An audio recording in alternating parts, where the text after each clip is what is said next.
नमस्कार। बोधि संवाद कार्यक्रममा तपाईहरुलाई स्वागत गर्न चाहन्छु।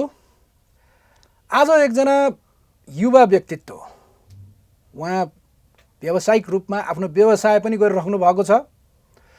त्यस्तै गरेर उहाँ पहिला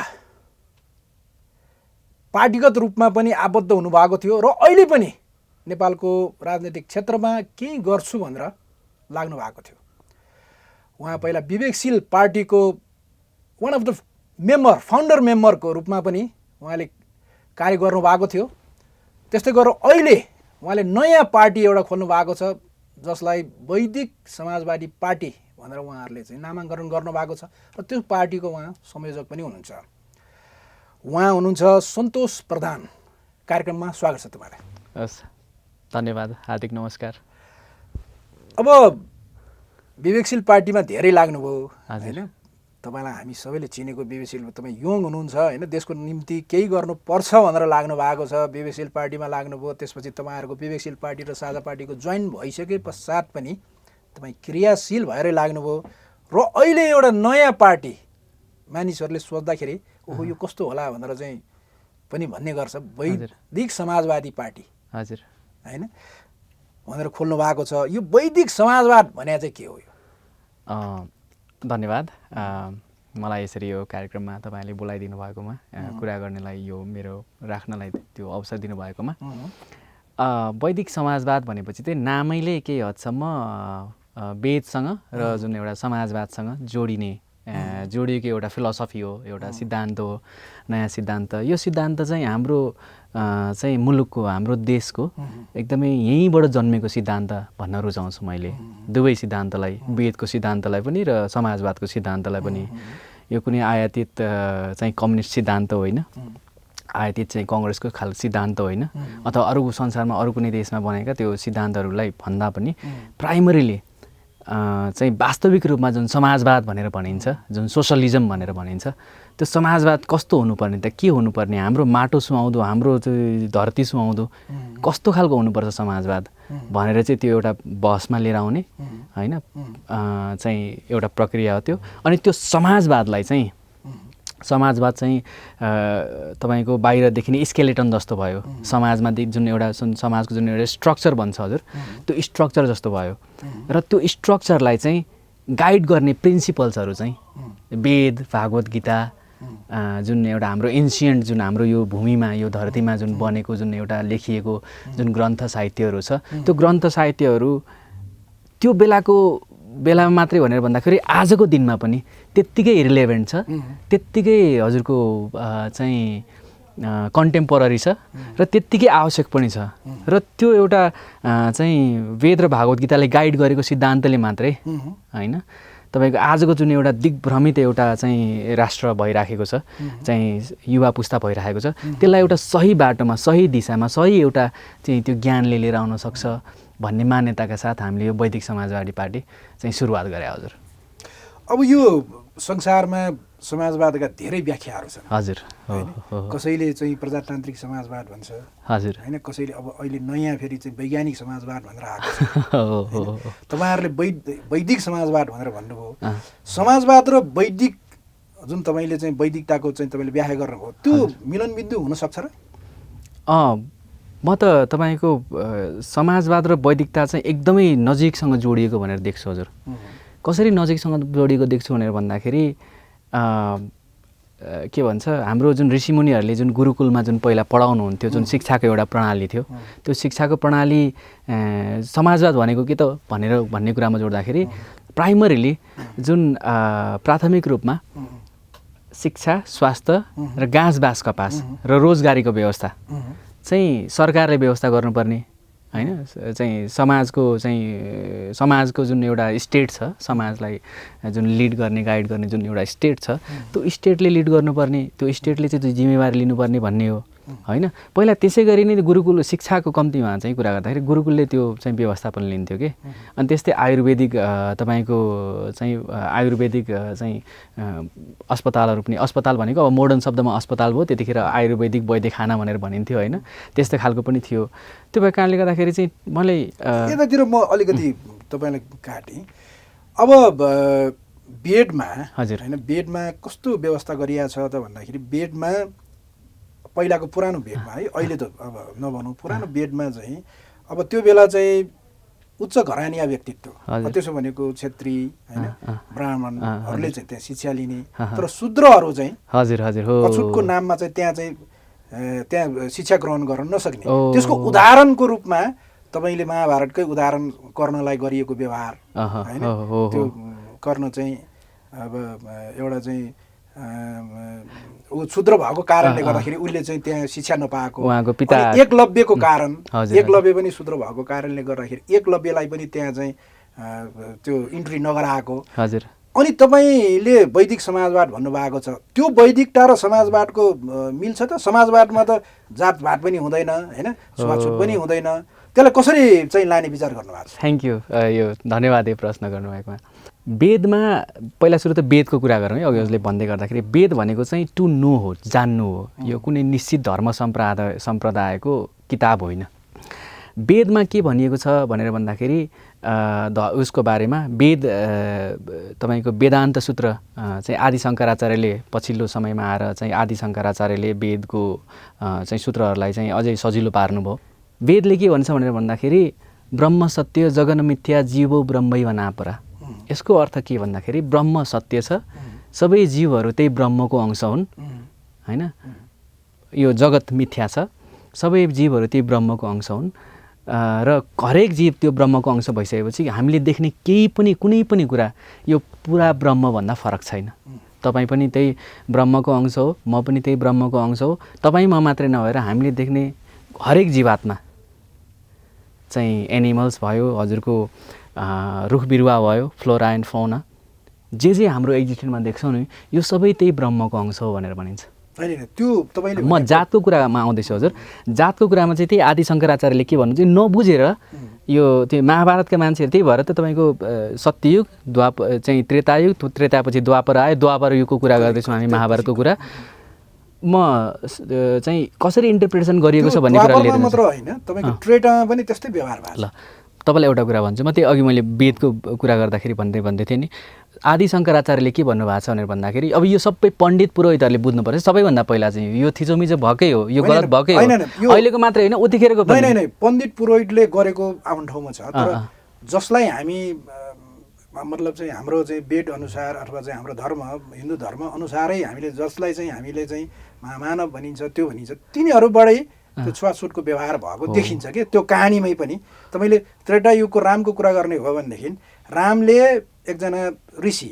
जो चाहिँ शूद्र थिए होइन उनले चाहिँ वेद सुन्यो भनेर त्यो उल्लेख छ वेद सुन्यो भनेर कानमा चाहिँ सिसाको ऊ हालेर मारेको अथवा चाहिँ के गरेर मारेको भन्ने कथा हामी पढ्न पाउँछौँ क्या त्यो व्यवहार किन वेदमा तपाईँले चाहिँ वेद राम्रो भनेर भन्नुभयो यसमा कुनै दुई मिनट छैन वेद राम्रो छ तर त्यो व्यवहार किन यो शूद्रप्रति होइन जातको आधारमा त्यो वेदमा त्यो व्यवहार किन के अनि तपाईँले खोल्नु भएको वैदिक समाजवादी पार्टी त्यो वेदको आधारमा आउने हो भने मानिसलाई फेरि कन्फ्युज नहोला भन्न सकिँदैन समाजवाद भने त समाजवाद त्यहाँ कुनै जातिवादी हुँदैन होइन सबैलाई समान रूपमा हेरिन्छ सबैको राम्रो होस् भलो होस् भनेर भनिन्छ तर वेद त्यहाँ घुसाएपछि फेरि त्यही व्यवहार आयो भने राम्रो हुँदैन कि मात्र हो जन्मना जायते शूद्र संस्काराद भवेद दिज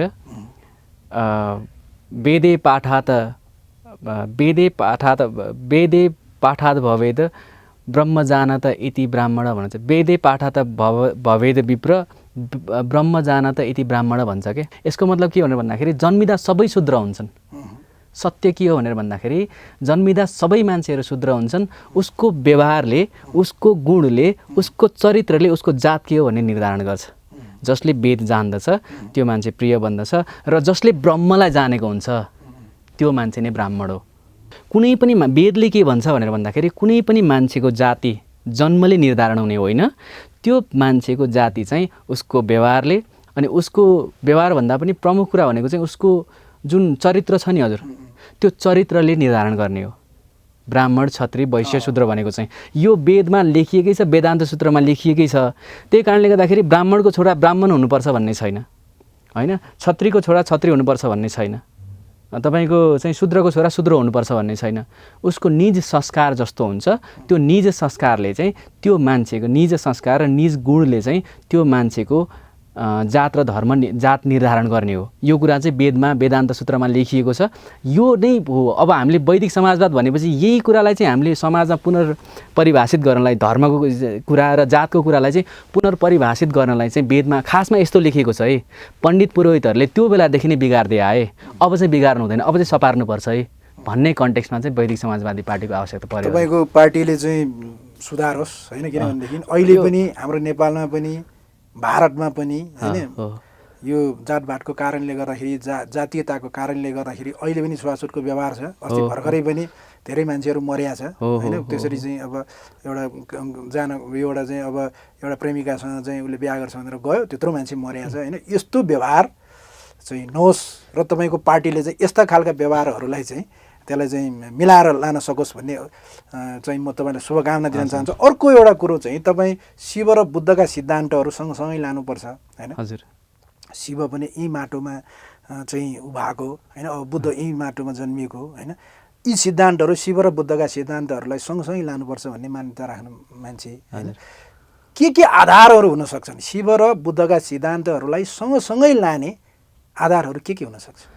पहिलो कुरा त सबैभन्दा पहिलो कुरा अब यो मेटाफोरिकल होला, चाहिँ सैद्धान्तिक रूपमा मात्रै कुरा होला। तर गाउँ छ गीत नेपाली भन्ने हामीले बच्चादेखि सुन्या गीत हो। त्यसमा के भनिन्छ भनेर भन्दाखेरि हाम्रो माटोको बखान गर्दाखेरि, हाम्रो यो धरतीको, हाम्रो यो देशको चाहिँ कुरा गर्दाखेरि गाउँ छ गीत नेपालीमा बुद्धले यहीँ पाएथे ज्ञानको पहिलो मुहान, शिवले यहीँ ल्याएथे सृष्टिको पहिलो बिहान भनेर भनिन्छ के।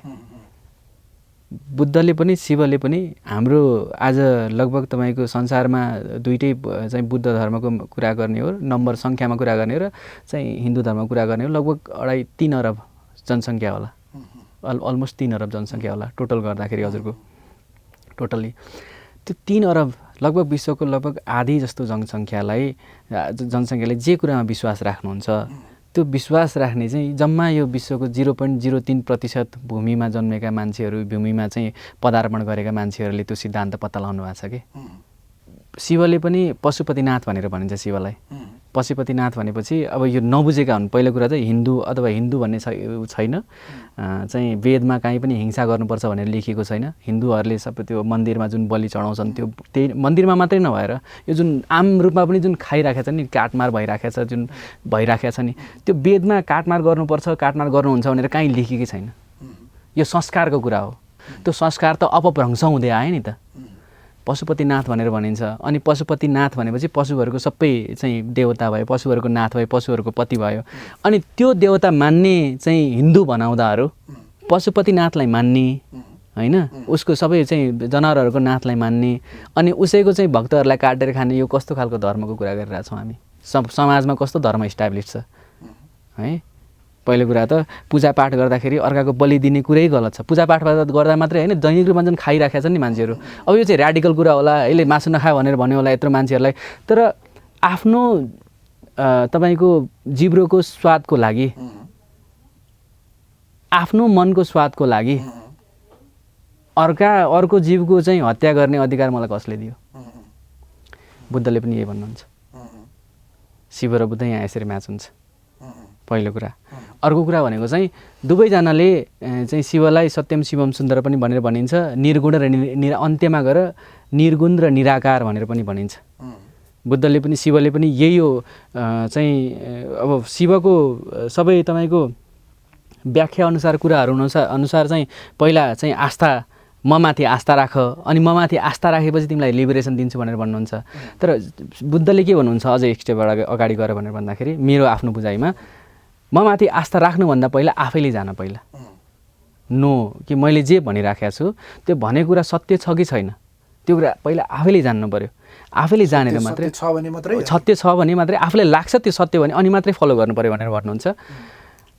चाहिँ शिवको कन्टेक्स्टमा चाहिँ उहाँले सबैजनालाई चाहिँ राम्रो पनि देख्नु न नराम्रो पनि देख्नु न, सबैजनालाई, सबै चाहिँ देवतालाई पनि दानवलाई पनि, दुइटै गुण भएको मान्छे, दुइटै गुण भएको जुन एउटा शक्तिहरूलाई चाहिँ उहाँले समान व्यवहार गर्नुहुन्छ। उहाँले हरेक चराचर चाहिँ चराचर जुन जगतमा जे जस्ता पनि जीवहरू छन्, जे जस्ता पनि अवयवहरू छन्, त्यो सबै अवयवहरूलाई बुद्धले जसरी समान इक्वानिमिटी समतामा राखेर हेर्नुहुन्छ, समतामा राखेर व्यवहार गर्नुहुन्छ, शिवले पनि त्यसरी नै समतामा राखेर व्यवहार गर्नुहुन्छ। हामीले सामान्य रूपमा कसरी हेर्न सक्छौँ भन्दाखेरि जन्मिँदा हामी सबैजना 2 किलोको मान्छे हो र आज हामी 60 किलो छौँ, 70 किलो छौँ, 80 किलो छौँ। यो सबै यो जुन हामीले शरीर जुन धारण गऱ्यौँ र भोलि फेरि यो शरीर चाहिँ अर्को 20 वर्ष पछाडि 30 वर्ष पछाडि फेरि चाहिँ 80 किलो होला, 100 किलो होला, फेरि घटेर फेरि 40 किलो होला, 50 किलो होला, अनि फेरि एक दिन त फेरि माटोमै जाने हो अथवा त्यही पञ्चतत्त्वमै मिलेर जाने हो। सो जुन यो एउटा जुन शरीर छ, यो शरीर चाहिँ इम्पोर्टेन्ट छैन है। यो शरीरभन्दा इम्पोर्टेन्ट कुरा चाहिँ हामीले जुन कन्सियसनेस छ, जुन हाम्रो जुन कन्सियसनेस छ, जुन हाम्रो एउटा जुन महसुस गर्ने एउटा जुन हामीभित्र एउटा तत्त्व छ, त्यो तत्त्व नै इम्पोर्टेन्ट कुरा हो भनेर बुद्धले पनि भन्नुभएको छ। शिवले पनि त्यही कन्सियसनेस नै सबैभन्दा सुप्रिम छ, कन्सियसनेस नै सबैभन्दा इम्पोर्टेन्ट छ भनेर भन्नुहुन्छ। So that's where Buddha and Shiva met. कन्सियसनेसको कुरामा दुइटैको टिचिङ्स एउटै छ। त्यो सेम भएको टिचिङलाई चाहिँ अब हामीले आजको समाजमा धर्मलाई जसरी परिभाषित गर्नुपर्ने छ, त्यो कारणले अनि त्यो पोलिटिकल फिलोसफीलाई पनि उहाँहरूको जुन फिलोसफी छ, त्यो फिलोसफीलाई चाहिँ पोलिटिकल्ली पनि हामीले इस्टाब्लिस गर्न सक्यो भने चाहिँ हामीले आजको समयमा धर्म र राजनीति दुवैलाई परिभाषित गरेर चाहिँ फेरि पनि एउटा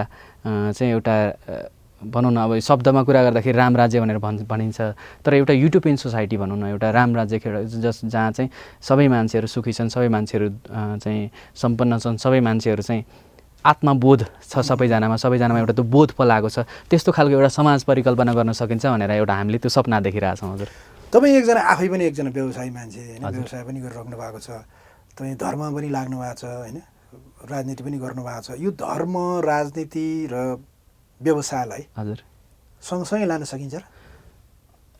अलिकति फोकसको कुरा चाहिँ हो रहेछ, तर धर्म भनेको केही अर्को प्लानेटको अर्को चिज, विशेष चिज होइन सर। हजुर, यो मैले बुझेको भनेको चाहिँ अब अहिले आएर मैले बुझ्दैछु, वेद भन्ने नाम चाहिँ जोडियो, तर त्यो एकदमै पुरानो नाम छ, चाहिँ 10,000 वर्ष पुरानो नाम छ वेद भनेर।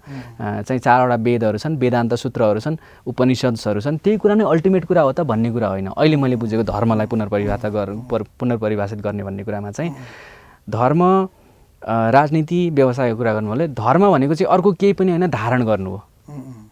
टिचिङ्सहरू जुन तपाईँको पढाइएको जुन उहाँहरूको जुन महान व्यक्तित्वहरूले जुन बोल्नु भएको जुन कुरा छ, त्यो बोलेको कुरालाई आफ्नो जीवनमा कति धारण गर्न सकिन्छ, त्यो नै धर्म हो। चाहिँ सबै मान्छे, सबै चाहिँ जीवहरू एउटै हुन् भनेर भन्ने, अनि सबै चाहिँ लाई समान व्यवहार गर्नुपर्छ भनेर भन्ने, अनि सबैजना मान्छेहरू चाहिँ सबैजना जीवहरूको उत्तिकै समान अधिकार छ भनेर भन्ने, अनि त्यसलाई काटेर खाएपछि म कसरी धार्मिक भएँ? रिभोल्युसन, क्रान्ति पहिला आफूभित्रै जरुरी छ, हिन्दू बनाउँदा अरूभित्रै जरुरी छ भन्ने कुरा। म धर्मको कुरामा आउँदै थिएँ, पहिला धारण गर्ने भन्ने कुरा होइन। अबको धर्म भनेको चाहिँ मैले देखेको धर्म भनेको चाहिँ सबै ईश्वरले त्यही भन्नुभएको छ, शिवले पनि त्यही भन्नुहुन्छ, तपाईँको बुद्धले पनि त्यही हुनुहुन्छ, मानवता नै ह्युम्यानिटी हो। अनि ह्युम्यानिटीलाई इन्ट्याक्ट बनाएर राख्ने चिज, ह्युम्यानिटीलाई चाहिँ बाँधेर लिएर जाने चिज भनेको प्रेम, दया, करुणा, यस्ता कुराहरू नै हुन्। त्यो प्रेम, दया, करुणा सबैभन्दा पहिला आफैमा, आफ्नो परिवारमा, अनि साथीभाइमा, समाजमा होइन। अनि त्यहाँपछि जे देखिन्छ चराचर जगतमा जे जीवात्माहरू छन्, त्यो हरेक जीवात्माले तपाईँले मैले जसरी महसुस गर्छु, समभाव भन्छ नि, त्यसै गरी उनीहरूले पनि त्यसै गरी महसुस गर्छन्। हजुर, भनेपछि त्यो महसुस गर्ने कुरालाई चाहिँ राम्रो हिसाबले हामीले चाहिँ अब एउटा फिलोसफी, एउटा सिद्धान्त बिल्ड गर्न सक्यौँ भने त त्यो पो हो त खास धर्म त। अहिले भनेका हिन्दू धर्म, अहिले भनेका बौद्धहरूले त कति कन्टेक्स्टमा गर्नु, त्यो चाहिँ मासु, त्यो जीव हत्या गर्न, त्यो बौद्ध धर्म त टिचिङमै छ, त्यो त्यहाँ हिंसा गर्नु हुँदैन भनेर टिचिङमै छ। अरू जुन चाहिँ मुस्लिम धर्म भनेर भनिन्छ, हिंसा कसरी धर्म भयो? अन्तिममा मात्रै जब आमा, राष्ट्र र धर्ममा प्रहार हुनसक्छ, त्यति बेला मात्रै हिंसा गर्नु जायज छ भनेर भनिन्छ। अनि राजनीतिको कुरा गर्नु हजुरले, अब राजनीति भनेको चाहिँ नेपालमा चाहिँ फुल टाइम राजनीति गर्ने, राजनीतिको नि परिभाषा यसरी बदल्नुपर्छ भन्ने छ कि फुल टाइम चाहिँ मान्छेहरू राजनीति गर्छन्। अब आफूलाई खान बस्न लाउन मजाले पुगिसकेपछि, हुन त कतिले पुग्छ भन्ने कुरा पनि हो। कसैलाई चाहिँ 20,000मा महिनाको चाहिँ 20,000मा खाना बस्न लाउन मजाले पुग्छ, कसैलाई महिनामा 2 लाखले पनि पुग्दैन। हजुर होइन, मलाई अहिले के भएको छ भनेर भन्दाखेरि म थोरैमा चाहिँ बाँच्न सक्छु भन्ने भएको छ, र थोरै एउटा कमाउने एउटा आधार मैले चाहिँ मलाई त्यो व्यापारले चाहिँ बिल्डअप गरेर दिएको छ, थोरै चाहिँ ले पुग्छ अहिले मलाई। त्यो भएको कारणले गर्दाखेरि चाहिँ अब व्यापार राजनीतिलाई पनि सँगै लिएर जानुपर्छ। अब व्यापारै गरेर पनि चाहिँ करोडौँ कमाएर अरबौँ कमाएर पनि के लिएर जाने हो र अन्तिममा त जसरी हामी खाली हात आएको थियौँ खाली हात नै जाने हो होइन। अरबपति भएर चाहिँ मलाई लाग्थ्यो हजुर पहिला, अहिलेभन्दा 10 वर्ष अगाडि म अरबपति हुनुपर्छ भन्ने जस्तो लाग्थ्यो मलाई पहिला। तर आजको दिनमा मलाई त्यस्तो लाग्दैन। अरबै भए पनि मैले के लिएर जाने, खाली हातै जाने हो होइन। अस्ति चाहिँ कतिजना मान्छेहरू संसारमा चाहिँ मरिराखेका छन्, भोलि विनोद चौधरीले पनि लिएर जाने केही पनि होइन। त्यही उहाँ पनि चाहिँ 3 किलो जन्मे होला होइन, जाने त त्यही पशुपतिको घाटमै हो होइन। त्योभन्दा पनि समाजमा एउटा केही नयाँ चाहिँ तपाईँको चाहिँ परिवर्तन गरौँ होइन, सकारात्मक परिवर्तन गरौँ। हिजो गर्ने राजनीति भनेको चाहिँ मान्छेहरूले आफू चाहिँ पावरमा पुग्नलाई, सत्तामा पुग्नलाई आफूभित्रको जुन एउटा हीनताबोध हुन्छ नि हजुर, त्यो हीनताबोधलाई म केही हो है, म केही बन्छु है, म केही गरेर देखाउँछु है भनेर आफूलाई पनि प्रमाणित गर्नु पऱ्यो, भएका सबै समाजमा पनि प्रमाणित गर्नु पऱ्यो भनेर मान्छे राजनीति गर्छ। त्यही भएर ठुलो हुन खोज्छ। अब मलाई ठुलो हुनु छैन हजुर। मान्छे भइसकेपछि चाहिँ आफ्नो काम, क्रोध, लोभ, मोह, ईर्ष्या, अभिमान, यी नेगेटिभ इमोसन्सहरू छन्।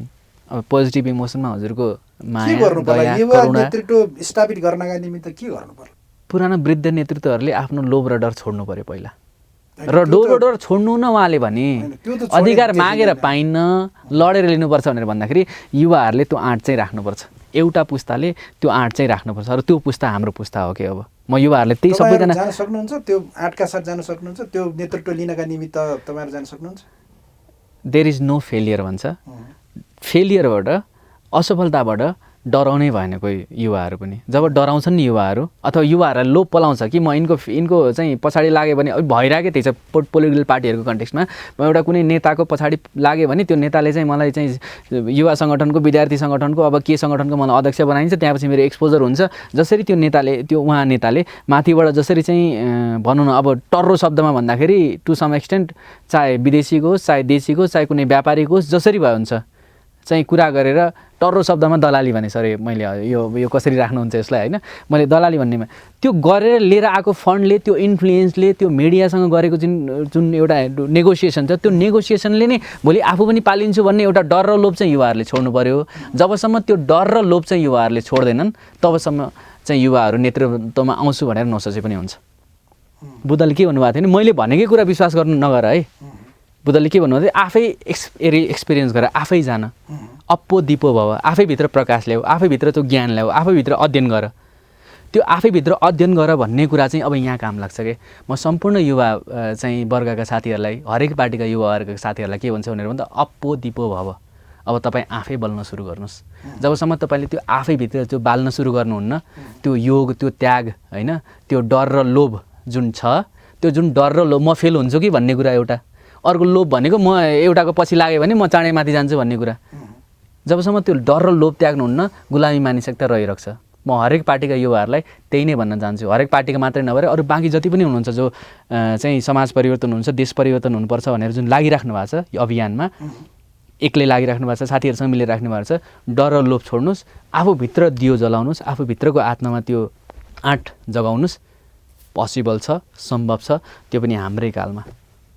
अब एउटा कुरो के हो भने मानिस साह्रै नै लोभी भएको अवस्था, अहिलेको अवस्था है। अब यसलाई कलियुग भनौँ कि के युग भनौँ होइन, पहिला पनि मान्छे लोभी थिए, तर अहिले साह्रै नै लोभी भएको अवस्था, संसार चाहिँ कोरोनाले चाहिँ अशान्त भएको अवस्था। यस्तो अवस्थामा बुद्धले प्रतिपादन गर्नुभएको सिद्धान्तलाई सान्दर्भिकतासँग जोड्दाखेरि तपाईँ कसरी व्याख्या गर्न चाहनुहुन्छ? बुद्ध भन्ने बित्तिकै यो खासमा सबै कर्महरूबाट, सबै कर्मबन्धनबाट, सबै वासनाबाट, कर्मबन्धनबाट मुक्त भएको स्थिति, निर्वाणको स्थिति भनेर बुद्धले चाहिँ व्याख्या गर्नुभएको छ। यसमा चाहिँ के भन्छ भनेर भन्दाखेरि सबैभन्दा पहिला बुद्धले देखाउनु भएको दुःख के भन्छ, देखाउनु भएको छ नि 4 महान सत्य भनेर। 4 महान सत्य भनेपछि त तपाईँको दुःख कष्ट सबै साझा छन् होइन, सबैजना मान्छे जन्मिन्छन्, चाहे त्यो केपी ओलीजी होस्, चाहे तपाईँ होस्, चाहे म होस्, चाहे हाम्रो त्यो तल चाहिँ हजुरको मकै पोल्ने दिदी होस्, सबैजना त जन्मिन्छन्, बिमारी हुन्छन्, बुढो हुन्छन्, मर्छन्। यो कुरा हामीले स्वीकार गर्नु पऱ्यो बुद्धको 4 सत्यको कुरा गर्दाखेरि। अनि दुःख कष्टको कारण तपाईँको अज्ञानता, लोभ र डर। अहिले तपाईँको देखिराख्नु भयो केपीजी हो, सबैभन्दा गाह्रो अहिले सबैभन्दा बढी दुःख कष्ट र सबैभन्दा बढी पीडा चाहिँ हाम्रो ओलीजीलाई छ जस्तो लाग्छ मलाई। है। सडकमा पुरै जनता तपाईँको आधीभन्दा पुरै जनता, आधी पनि होइन, तपाईँको 80% 90% भन्दा बढी जनता चाहिँ एमसिसीको विरोधमा छन्। तर उहाँले बुझेर पनि बुझ पचाएर एमसिसी ठिक छ भनेर वकालत गर्नु परिरहेछ। सबैभन्दा बढी ठुलो दुःख त त्यही हो नि हजुर। अज्ञानता, लोभ र डर, चाहे लोभले गरिराख्नु भएको छ यो कुरा उहाँले, चाहे डरले गरिराख्नु भएको छ, चाहे अज्ञानताले गरिराख्नु भएको छ, योभन्दा अर्को केही पनि छैन। त्यो उहाँले आफ्नो लोभ, डर र अज्ञानताभन्दा माथि उठ्नु पर्यो भनेर भन्छु मैले। उहाँहरूले मात्रै होइन, सम्पूर्ण उसले पनि। अनि दुःख कष्टको अन्त्य के भन्दाखेरि लोभ, डर र तपाईँको अज्ञानताको चाहिँ त्याग गर्ने हो भने, इच्छाहरूको त्याग गर्ने हो भने दुःख कष्ट अन्त्य हुन्छ। अब त्यो बाटो के भनेर भन्दाखेरि फेरि नोबल अष्टचक्र मार्ग भनेर भन्नुभएको छ, चाहिँ अष्टाङ्गी मार्ग भनेर भन्नुभएको छ बुद्धले। सो एउटा कुरा के बुझ्नु पऱ्यो भनेर सबैजना चाहिँ मैले पोलिटिकल कन्टेक्स्टमा भने सबैजना युवाहरूले के भन्नु, हामी सबैजना अहिले पो हामी युवा छौँ, हाम्रो शरीरमा ज्यान छ, हाम्रो शरीरमा रगत छ, तातो रगत छ। हामी चाहिँ अहिले भर्खरै चाहिँ सगरमाथा चढ्छौँ भन्ने जस्तो खालको आँट छ हामीलाई। हामीले नबुझ्नु बिर्सिनु नहुने कुरा के भनेर भन्दा हाम्रै घरमा हेरौँ न, हाम्रो बाको उमेर कति हो, हाम्रो आमाको उमेर कति हो, हाम्रो हजुरबाको उमेर कति हो, हाम्रो हजुरआमाको उमेर कति हो। कुनै एउटा समयमा आजभन्दा 50 वर्ष अगाडि उहाँहरू पनि हामी जस्तै तागतिलो हुनुहुन्थ्यो, उहाँहरू पनि हामी जस्तै हिम्मतिलो हुनुहुन्थ्यो भने चाहिँ बुढो त हामी पनि हुन्छौँ नि एक दिन। अनि म चाहिँ के भन्छु भनेर भन्दाखेरि टु सम एक्सटेन्ट हाम्रो प्रारब्धले यो अघिल्लो जन्ममा जे कर्म गरेका थियौँ त्यो कर्मको कारणले गर्दाखेरि आज हामीले यो जन्म प्राप्त गरे हो। हाम्रो त्यो जन्ममा केही वासना बाँकी थियो, केही कर्म बाँकी थियो, केही वासना बाँकी थियो हाम्रो। त्यो वासनाले गर्दाखेरि आज हामीले यो जन्म लिनु पर्यो भनेपछि यो जन्ममा कतिखेर जन्मिने कतिखेर मर्ने भन्ने कुरा पहिले तोकिएको छ। त्यो भएर मर्छु भनेर आत्तिनु हुँदैन कोही पनि। आफ्नो जुन दिन समय आउँछ त्यो दिन समय आएपछि आत्तिए पनि नआत्तिए पनि चाहे पनि नचाहे पनि त्यो दिन नै देहान्त हुन्छ। त्यो भएको कारणले गर्दाखेरि डराउनु हुँदैन, अप्ठ्यारो मान्नु हुँदैन बस। तर त्यसको लागि चाहिँ कर्म त गर्नु पऱ्यो नि भनेपछि आफू सुरक्षित भएर बस्ने, कोरोनामा चाहिँ मान्छेहरू भिडभाडमा नजाने अथवा सुरक्षित हुने, सेनिटाइजर प्रयोग गर्ने, मास्क प्रयोग गर्ने, यस्ता कति सुरक्षाको कुराहरू भन्नुभएको छ नि, त्यो कुराहरू चाहिँ मलाई लाग्छ चाहिँ मान्छेहरूले गर्नुपर्छ। तर एउटा कुरा स्वीकार्नुपर्छ, हामी सबैजनाले जन्मेपछि मर्नै पर्छ, यो ध्रुव सत्य हो। यो ध्रुव सत्य हो भने मर्न कोही पनि डराउनु हुँदैन। जब मर्नबाट डर हट्छ नि, जब यो सांसारिकताबाट सबै यो जुन सांसारिकता त हो नि, आज के थियो र मेरो मैले के लिएर आएको थिएँ र हजुर होइन, मैले के लिएर आएको थिएँ र, म त खाली हात जन्म्या हो, खाली हात जन्म्यो भने 2-3 किलो मान्छे जन्म्या हो। अनि जे दियो यही प्रकृतिमा यही संसारबाटै त पाएँ नि मैले।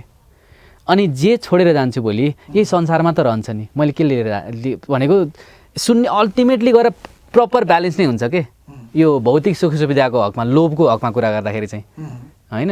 हाम्रो कर्म मात्रै ब्यालेन्स अनब्यालेन्स भएर जाने हो। कर्म चाहिँ सही गर्नुपर्छ, कर्म सही गर्नलाई सोच सही राख्नुपर्छ, सोच सही राख्नलाई सही विचार गर्नु पऱ्यो। बुद्धको अष्टाङ्गी मार्ग भनेर भन्नुहुन्छ नि हजुर, सही दृश्य हेर्नु पऱ्यो, सही विचार गर्नु पऱ्यो, सही भाषण गर्नु पऱ्यो, सही आचरण गर्नु पऱ्यो, सही आजीविका राख्नु पऱ्यो, सही प्रयास, सही माइन्डफुलनेस अनि सही एकाग्रता।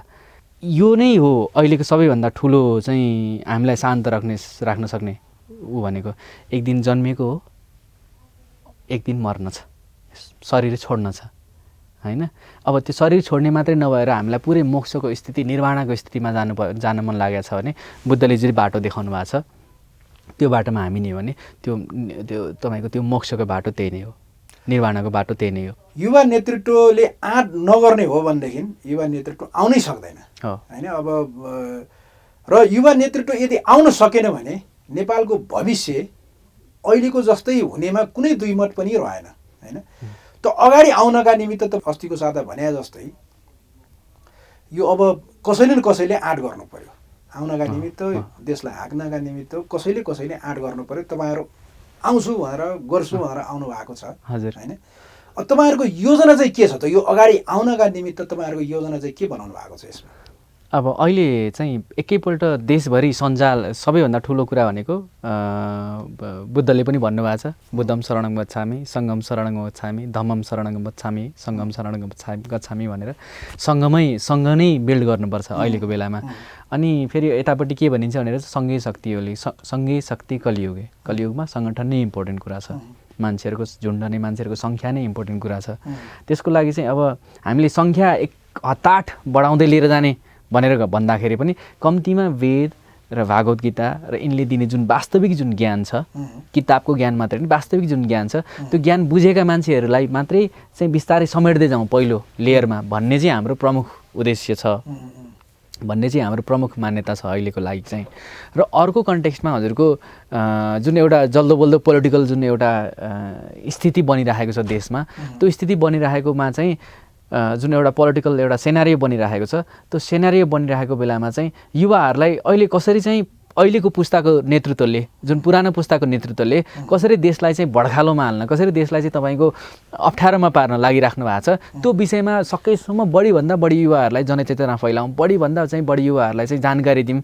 र यो नेतृत्व यो कारणले गर्दाखेरि चाहिँ ठिक छैन है, यो कारणले गर्दाखेरि चाहिँ यो नेतृत्वले यहाँ चुक्न आँटिरहेको छ है, होइन चाहिँ यस्तो कोरोनाको चाहिँ गाह्रो परिरहेको समयको स्थितिमा पनि तपाईँको चाहिँ भ्रष्टाचारका मुद्दाहरू आइरहेका छन्, होइन तपाईँको चाहिँ अन्तर्राष्ट्रिय सम्बन्धहरू चाहिँ राम्रोसँग नराखेको कुराहरू आइरहेका छन्, होइन यस्तो खालको जुन कुराहरू छ, यो कुराहरूलाई चाहिँ हामीले सकेसम्म बढीभन्दा बढी चाहिँ युवा जमातमा चाहिँ लिएर जाने चाहिँ उहाँहरूलाई चाहिँ सूचना सम्प्रेषण गर्ने हामीले त्यसरी अहिलेको स्ट्राटेजी चाहिँ ल्याएको छौँ। अब अहिले धेरै ठाउँमा त्यो कोरोना कारणले गर्दा हामीले सङ्गठन विस्तार गर्नको लागि चाहिँ कुरा भइरहेको छैन, तर अनलाइनमा पनि साथीहरूसँग कुरा गरिरहेका छौँ अहिले चाहिँ। र विशेष त भइरहेको नेतृत्वले कसरी चाहिँ एउटा राम्रो काम गरिन सकिरहेको छैन, फङ्सन गर्न सकिरहेको छैन भन्ने कुरा चाहिँ युवा जमातलाई सुसूचित गराउनु नै अहिलेको चाहिँ प्रमुख हाम्रो उद्देश्य। अहिले अब तपाईँ एउटा युवाको नेतृत्व गर्नुभएको छ होइन, हजुर, पार्टी पनि युवा तरिकाले युवा जोस जागरका साथ अगाडि बढ्नु भएको छ। अहिले अब सरकारले एउटा आँटै गरेर, हजुर, अब त्यसलाई आँटै भन्नुपर्छ, आँटै गरेर चाहिँ लिम्पिया ढोरा सहितको, लिपुले कालापानी र लिम्पिया ढोरा होइन, खास गरी लिम्पिया ढोरा भनौँ, लिम्पिया ढोरा सहितको नेतृत्व सहितको चाहिँ नक्सा चाहिँ त्यसमा चाहिँ सँगालेर त्यसमा चाहिँ एड गरेर चाहिँ नक्सा प्रकाशित गरिसकेका छ। तपाईँ एउटा युवाको नेतृत्व गर्ने व्यक्तित्व, अब यो नक्सामा मात्र सीमित गर्न भएन, त्यो जमिनै हाम्रो बनाउनका निमित्त तपाईँको विचारमा के गर्नुपर्छ? अब यसमा चाहिँ भारतसँगको सम्बन्ध कस्तो खालको थियो भन्ने कुरामा छ र थियो, र अब हामीले कस्तो बनाउनुपर्छ भन्ने कुरामा हामीले जानुपर्छ। पहिलो कुरा चाहिँ राजा त्रिभुवन जतिखेर राणाहरूसँग चाहिँ मिल्न नसकेर भारत चाहिँ दूतावासको जुन शरण लिन जानुभयो नि, त्यहीबाट अलिकति नेपालको राजनीति इम्ब्यालेन्स भएको जस्तो लाग्छ मलाई पहिलो कुरा। किनभने जङ्गबहादुर राणाहरूले चाहिँ अलिकति ब्यालेन्सै गरेर राखेका थिए भारतीयहरूलाई चाहिँ इस्ट इन्डिया कम्पनीहरूलाई ब्यालेन्सै गरेर राखेका थिए जङ्गबहादुरहरूले। पछिल्लो समयमा राजा चाहिँ त्रिभुवन जसरी जानुभयो त्यहाँपछि चाहिँ नेपालको राजनीति एक किसिमले हरेक कुरामा तपाईँको माइक्रो म्यानेजमेन्टकै लेभलमा चाहिँ भारतीयहरूले म्यानेज गर्न थाले। भारतीयहरू चाहिँ देश ठुलो भएको कारणले उनीहरूलाई इस्ट इन्डिया कम्पनीले छोडेर गए, अङ्ग्रेजहरूले छोडेर गए, तर पनि अझै अङ्ग्रेजहरूकै चाहिँ विरासतको चाहिँ संस्था थामिराखेका छन्। अझै पनि तपाईँको त्यहाँ तपाईँको अङ्ग्रेज ल नै लागु हुन्छ त्यहाँको कानुन प्रणालीमा। कुनै पनि देशको सबैभन्दा इम्पोर्टेन्ट इन्डिया कम्पनीले जुन नीति ल्याएको छ अहिले त्यही नीति भारतले पनि ल्याएको छ टु सम एक्सटेन्ट। नाम फरक छ तर तिनीहरूको व्यवहार त्यस्तै खालको छ, वरपरको छिमेकीलाई गर्ने व्यवहार हो। कस्तो भन्दाखेरि तपाईँ एउटा भनाइ छ कि हजुर, तपाईँ आफ्नो दुश्मनसँग लडिराख्नु भएको छ भने तपाईँको जोसँग लड्नुहुन्छ, जोसँग बढी सङ्गत गर्नुहुन्छ त्यस्तै तपाईँ बन्नुहुन्छ भन्छ कि। भनेपछि उनीहरू चाहिँ धेरै समय चाहिँ अङ्ग्रेजहरूसँग लड्ने प्रयास गरे, अनि उनीहरूको मानसिकता पनि त्यस्तै भयो कि। त्यो हैसियत त त्यस्तो भएन तर मानसिकता चाहिँ त्यस्तो भयो उहाँहरूको। अनि राजा त्रिभुवनपछि देशको हरेक तब्कामा, त चाहे चाहिँ राजनीतिक पार्टीको तब्कामा होस्, चाहे त्यो ब्युरोक्रेसीको तब्कामा होस्, 2007 साल पछाडिको आज 77 साल हुन लागिसक्यो। 70 वर्षको इतिहासमा त्यही नै दबदबा कायम रह्यो। हामी बडा भाइ, हामी ठुलो दाइ, तैँले भनेको मान्नुपर्छ, अथवा चाहिँ हामी चाहिँ बुढो गोरु भयो भने हामी एउटा बाछी जस्तो हिसाबले घेरेर राखिरहेको भने जस्तो। यसलाई तोड्नलाई त्यही वैदिक समाजवादकै कुरा आउँछ फेरि हजुर। हाम्रो फिलोसफी भनेको चाहिँ अब इन्डियनहरूसँग डिल गर्ने फिलोसफी, कुरा गर्ने तरिका भनेको चाहिँ कस्तो हुनुपर्छ जस्तो मलाई लाग्छ भनेर भन्दाखेरि उहाँहरूले रामायणलाई, उहाँहरूले महाभारतलाई सबैभन्दा इम्पोर्टेन्ट मान्नुहुन्छ अहिलेको कन्टेक्स्टमा है। वेद र वेदान्तको कुरा गर्नुहुन्छ, त्यो लेख्ने वेदव्यास यहाँ हाम्रो भूमि कम्तीमा एउटै चाहिँ खण्ड थियो, एउटै देश जस्तो, एउटा पुरै एउटा तपाईँको यो हिमशृङ्खला चाहिँ नै भनौँ हिमालयन रेन्ज नै एउटै देश खालको, फरक देश भयो भने एउटै क्षेत्र जस्तो थियो। तर कुरै गर्दाखेरि उहाँहरूसँग त्यही तर्कले जित्ने उहाँहरूले कुरै गर्दाखेरि चाहिँ वेदव्यास यहाँ जन्मिनु भएको थियो, तनहुँमा जन्मिनु भएको थियो। वेदव्यासले चाहिँ कलेक्ट गर्नुभएको होइन महाभारत, वेदव्यासले चाहिँ कलेक्ट गर्नुभएको होइन त्यो वेदहरू, अनि जसलाई उहाँहरूले चाहिँ आज सबैभन्दा बढी इम्पोर्टेन्ट दिनुहुन्छ। वाल्मिकीले त्रिवेणी धाममा लेख्नु भएको होइन तपाईँको रामायण, अनि त्यही रामायण बोकेर चाहिँ आज संसारलाई चाहिँ हिन्दू धर्म पढाउन हिँड्नु भएको छ उहाँहरू। अनि म हिन्दू हो भनेर भन्नुहुन्छ। राम मन्दिरको लागि त चाहिँ कत्रो चाहिँ ठुलै पोलिटिकल एजेन्डै बनाउनु भयो बाबरी मस्जिद र राम मन्दिरको कन्टेक्स्टमा। उहाँहरू हिन्दू भन्नुहुन्छ आफूलाई, उहाँहरू आफूलाई हिन्दू भन्नुहुन्छ भने त्यो हिन्दूको सम्पूर्ण गुरुहरू त यहाँ जन्मिया छन् अनि हामी गुरु क्षेत्र भएनौँ। हामी त उनीहरूको दाइ पनि हाम्रो भाइहरू हुनु भारतीयहरू, हाम्रो भाइ यसरी कुरा गर्नु। हाम्रो चाहिँ गुरुहरूले हाम्रो धरतीमा जन्मेको मान्छेहरूले उनीहरूको चाहिँ पढाएका छन्, टिचिङ गराएका छन्, यहाँ लेखिएको छ, उनीहरूको सिद्धान्त सबै कुरा यहाँ बनाएको छ भनेपछि हाम्रो त गुरु नेसन हो, गुरु राष्ट्र हो यो। भारतीय जनता गुरुलाई गर्ने व्यवहार यही हो। यही कुरा चाहिँ अब यो हाम्रो अहिलेको वर्तमान नेतृत्व हाम्रो चाहिँ शेरबहादुर देउवाजी, ओलीजी, यो खेमाका जुन मान्छेहरू हुनुहुन्छ होइन, यो खेमाका मान्छेहरूले यतिको आँटले बोल्न सक्नुहुन्न। किन भन्दाखेरि हिजो जानेर नजाने, थाहा पाएर नथाहा पाएर थुप्रो नुन उहाँहरूले खानु भएको छ। यसको प्रमाणै हेर्दाखेरि थुप्रै लामै प्रमाण छन्। यो महाकालीदेखिको चाहिँ कुरा आउँछ, केपी ओलीको केसमा चाहिँ हाम्रो तपाईँको देवाजीको केसमा पनि त्यस्तै कतिवटा केसहरू छन्। त्यो नुन खाइसकेपछि त हेपिहाल्छ नि मान्छेले। अघि मैले नि गुलामी गर्नु पऱ्यो नि त, भएको त्यही हो। के छ, कसरी लिने त्यो नक्सामा मात्र लिएर भएन होइन, त्यो कसरी हामीले के तपाईँहरूको युवा नेतृत्वको के विचार छ, त्यो भूमि हामीले नै फेरि प्राप्त गर्नका निमित्त के गर्नुपर्छ? हो, अब यो जुन अहिले जुन मानसिकता बताए नि हजुरलाई हामीले, यो मानसिकताका साथ भारतीय नेतृत्वसँग भाजपाका तपाईँको मोदीजी, अमित शाहजी, राजनाथ सिंहजी यिनीहरूले बुझेका छन्। वास्तवमा बुझेका छैनन् भने यिनीहरूलाई बुझाउनुपर्छ के हो यो वेद भनेको, कहाँ लेखिएको थियो, के छ वेदमा होइन। मैले कर्मको कुरा गरेको थिएँ हजुर अलि अगाडि चाहिँ मोदीजीहरूलाई नि चाहिँ यो उनीहरूले त्यो नक्सा निकाल्दाखेरि मोदीजीहरूलाई नि तपाईँको चाहिँ भनेर के भनेको छ, तपाईँलाई भागवत गीतामा विश्वास लाग्छ भने भागवत गीताको कर्ममा पनि तपाईँलाई विश्वास लाग्छ। कर्म भनेको तपाईँले जस्तो कर्म गर्नुहुन्छ होइन, चाहे बोलीले चाहे व्यवहारले जस्तो कर्म गर्नुहुन्छ, चाहे इन्टेन्सनले, तपाईँले भोलि त्यो कर्मको फल भोग्नै पर्छ। आज भोग्दै छैनन् गलवान भ्यालीमा, त्यही हो मैले भन्न खोजेको। त्यही कन्टेक्स्टमा चाहिँ मोदीजीहरूसँग, त्यही कन्टेक्स्टमा भारतीयहरूसँग चाहिँ त्यसरी आई टु आई कन्भर्सेसन गर्नु जरुरी छ, वार्ता गर्नु जरुरी छ। वार्तामा आउँदैनन् भने यो कुरालाई स्केलेट गरेर तपाईँको चाइनासँग, रसियासँग अनि इन्टरनेसनल कोर्ट्समा जानैपर्छ। ओलीजीले यो हिम्मत गरिराख्नु भएको छैन। ओलीजीले पनि यसरी गर्नु हुँदैन थियो होला। दुईवटा कुरा बुझिरहेको छु मैले। अब यो पोलिटिकल एनालिसिसको जस्तो कुरा भयो, हामी बुद्धको कुरा गर्दैथ्यौँ। जनस्तरबाट धेरै ठुलो दबाब आएर मात्रै ओलीलाई यो आँट आएको, चुच्चे नक्सा बनाउनलाई धेरै ठुलो दबाब आएर मात्रै ओलीजीलाई यो भएको। गर्नु भएको छ, यो राम्रो कुरा हो, यसलाई अप्रिसिएट गर्नुपर्छ।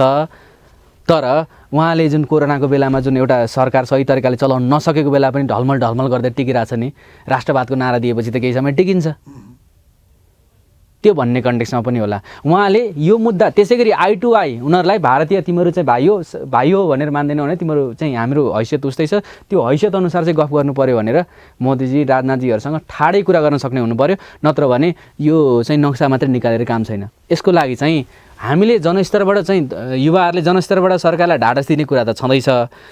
यो कुरा हामीले जनताबाट सडकबाट गर्ने होइन, यो कुरा राज्यले नै गर्ने हो। अर्को एउटा कुरा, तपाईँहरू अब युवाहरू चाहिँ एमसिसीको विषयमा होइन, अब सडकमै छताछुल्लो भएको छ, कोही पक्षमा भएको छ, कोही विपक्षमा हुनुहुन्छ होइन। अब एमसिसी हजुर नेपालमा आयो भने के हुन्छ होइन, यो चाहिँ युज यसलाई चाहिँ स्वीकार गर्नुपर्छ कि पर्दैन भन्ने अब चरम एउटा चाहिँ विषय बनिएको छ अहिले वर्तमान कन्टेक्स्टमा होइन।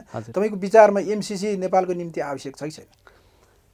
हामी कुनै पनि राष्ट्रको सहयोग ऋणको विपक्षमा होइन, तर त्योभन्दा पनि पहिला हामी नेपाल राष्ट्रको स्वतन्त्रता, सार्वभौमसत्ता र तपाईँको डिग्निटीको पक्षमा हो। के एमसिसीमा नेपाल राष्ट्रको सार्वभौमसत्तालाई हनन गर्ने, नेपाल राष्ट्रको चाहिँ कानुन, राष्ट्रिय जुन कानुन छ त्यो कानुनभन्दा माथि रहने धेरै बुदाहरू छन् है। र यो एमसिसी तपाईँको अनुदान भनेर बाहिर ढोङपिटी राखिया छ। सबैजना युवाहरूले के बुझे हुन्छ भने भन्दाखेरि यो अनुदान होइन, यो व्यापारिक ऋण हो है। तपाईँको चाहिँ अन्त्य निलम्बन पश्चातको भनेर धारा 5 को दफा विभिन्न दफाहरूमा हेर्दाखेरि ब्याज सहित तपाईँको हरेक दिन गणना हुने ब्याज सहित रकम बुझाउनुपर्छ एमसिसीलाई। हाम्रो केही कारणले गर्दाखेरि तपाईँको सम्झौता रोकियो भने, अब केही कारणले गर्दाखेरि भनेर विभिन्न कारण दिएको छ। त्यो कारणमध्ये एउटा कारण के भनिएको छ भनेर भन्दाखेरि वर्तमान र भविष्यमा बन्ने कुनै पनि अमेरिकी कानुन वा नीतिको विपक्षमा भयो भने एमसिसीले कुनै पनि बेला त्यो सम्झौता रद्द गर्न सक्छ भनेर भनिएको छ। हेर्नुहोस् है शर्तमा। अनि त्यो रद्द भएपछि हामीले फेरि ब्याजसहित सबै रकम अमेरिकी डलरमा बुझाउनुपर्छ। वर्तमान वा भविष्यमा बन्ने कुनै पनि कानुनको अधीनमा एमसिसीको आजको सम्झौता रहेको छ। वर्तमान र मै पनि कतिवटा कानुनमा हामी फरक छैनौँ। हामी चीन र तिब्बतलाई हेर्दाखेरि एक चीन नीति भनेर मान्छौँ। उनीहरूले अस्ति भर्खरै तिब्बतलाई अर्को राष्ट्रको मान्यता दिनुपर्छ भनेर सम्झौता पेश गरेनन्। उनीहरूले चाहिँ गाँजालाई कतिवटा चाहिँ राज्यमा मान्यता दिएका छन्। हाम्रोमा गाँजा लिगल छ। उनीहरूले चीनलाई हेर्ने दृष्टिकोण, उनीहरूले रसियालाई हेर्ने दृष्टिकोण र हामीले चीनलाई हेर्ने दृष्टिकोण र रसियालाई हेर्ने दृष्टिकोण नीति एउटै छ भनेपछि त हाम्रो स्वतन्त्र परराष्ट्र नीति खोइ त कहाँबाट मानियो त? स्वतन्त्र परराष्ट्र नीति यो कन्टेक्स्टमा हेर्दाखेरि हाम्रो आफ्नो स्वतन्त्र परराष्ट्र नीति त यो चाहिँ सम्झौताको विरुद्धमा हुन्छ। अनि जब यो सम्झौताको विरुद्धमा हुन्छ हजुर, त्यो सम्झौताको विरुद्धमा हुने बित्तिकै हामीले ब्याजसहित हरेक दिन गणना हुने ब्याजसहित डलरमा बुझाउनुपर्छ। यो कसरी ऋण हो? त्यसमा पनि फेरि आइपिएसको कसैले चाहिँ उनीहरूकै अमेरिकाकै विदेश मन्त्रीले चाहिँ यो आइपिएसको एउटा अङ्ग हो भनेर भनेको छ। हो। हालाकि यहीँ राजदूतले चाहिँ होइन भनेर भनेको छ होइन। त्यस्तो अवस्थामा होइन, यदि आइपिएसको अङ्ग हो भने नेपालले त्यसलाई स्वीकार गर्न सकिन्छ? किनभने नेपाल त असंलग्न परराष्ट्र नीति बोकेरै अगाडि हिँडेको छ। यो सुरुवात भएको रहेछ बाबुराम भट्टराईको बेलामा, त्यहाँपछि साइन गर्नुभयो शेरबहादुर देउवाको बेलामा। अहिले ओलीजी मजाले एकदमै धुरन्धर भएर लागिराख्नु भएको छ। मैले बुझिराखेको छैन उहाँहरूको निहित स्वार्थ के हो भनेर। उहाँहरूले बोल्नु भएको छ पब्लिकली यो आइपिएसको अङ्ग होइन भनेर, तर उताको विदेश मन्त्री चाहिँ उपविदेश मन्त्री आएर माइक जेरान्जा आएर बोलेको छ। उसको तपाईँको स्टेटको अमेरिकी रक्षा मन्त्रालयको चाहिँ रिपोर्टमै पनि छ आइपिएसको अङ्ग हो भनेर एमसिसी। अब यहाँ ओलीजी यहाँको राजदूतले त तपाईँको 10वटा जुन क्ल्यारिफिकेसन दिनुभएको थियो, 10वटा क्ल्यारिफिकेसनमा आधीवटा क्ल्यारिफिकेसन सिधा झुट छ। व्हाइट लाइज भन्छ नि, हजुर देखिने गरी झुट बोल्नु भएको छ उहाँहरूले। असंलग्न परराष्ट्र नीति भएको कारणले गर्दाखेरि यो आइपिएसकै अङ्ग हो भए पनि नभए पनि यो चाहिँ असंलग्न परराष्ट्र नीति हुँदाखेरि आइपिएसमा हामी जान हुँदैन।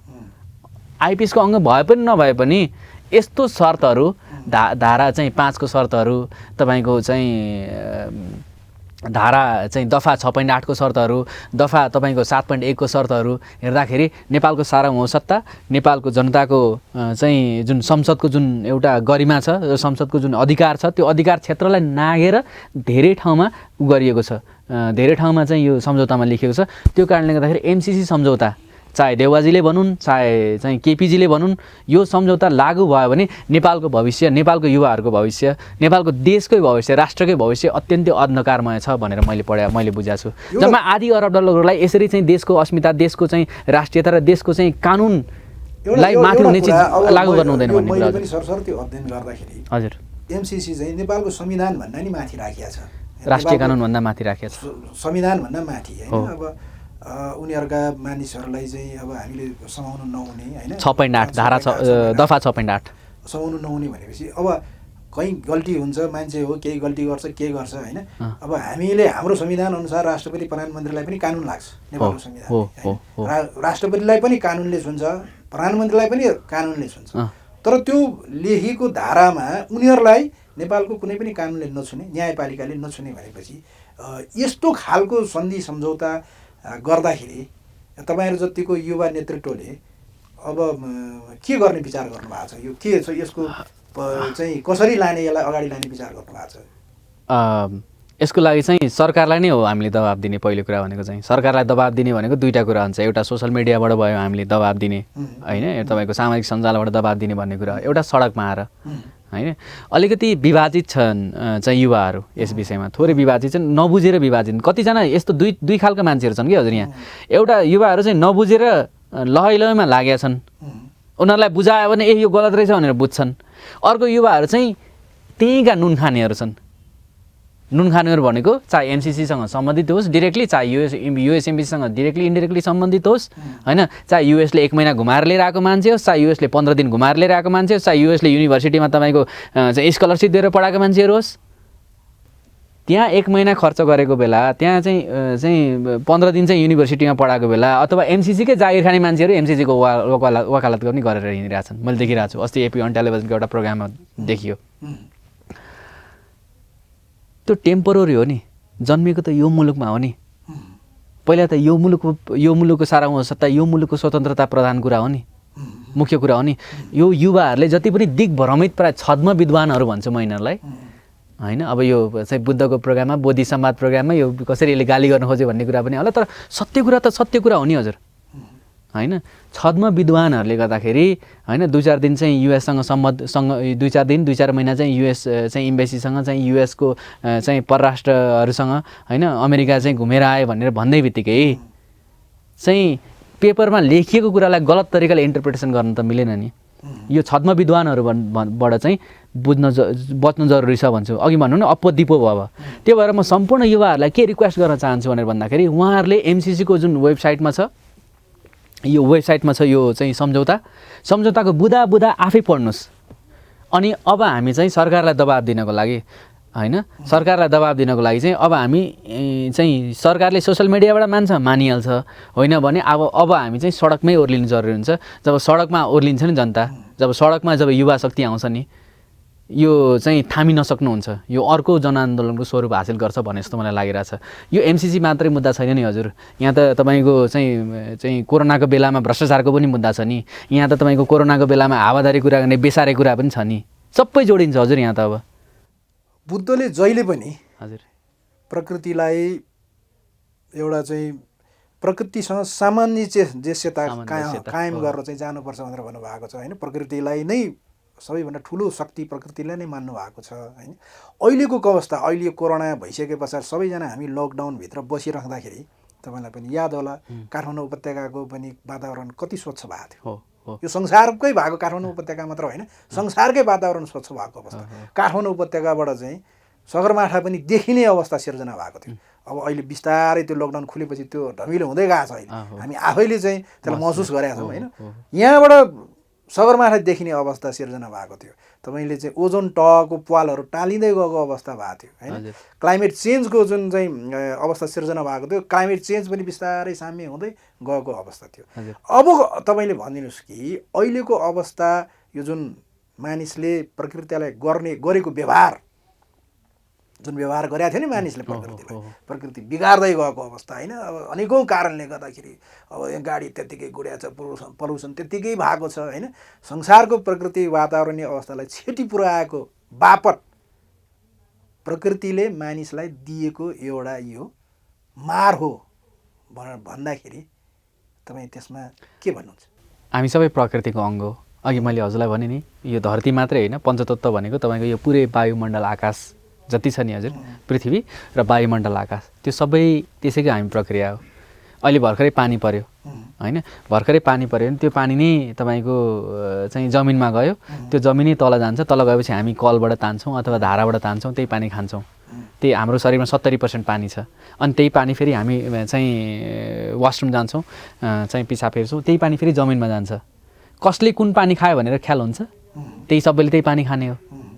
मैले सफा पानी खान्छन् तर पृथ्वीभित्रै भएको पानी हो नि त। तपाईँले खाएको ग्लासको पानी चाहिँ फरक स्रोतबाट आयो, मैले खाएको ग्लासको पानी फरक स्रोतबाट आयो भन्ने हुन्छ? चन्द्रबाट आएको पानी होइन, मङ्गल ग्रहबाट आएको पानी त होइन त्यो। यही हो, यो त यही रिसाइकल भइराखेको छ, यही रिसाइकल भइराखेको छ नि। पानी मात्रै होइन हजुर, हावा पनि होइन, हावा पनि त्यही। हावा पनि मैले सास लिएँ, चाहिँ अक्सिजन लिएँ, फाले कुनै एउटा प्लान्टले लियो, कुन प्लान्टले लियो मलाई थाहा छैन, भएकै यही प्लान्टहरूमध्ये एउटा, संसारको जुनसुकै पनि प्लान्ट हुनसक्छ।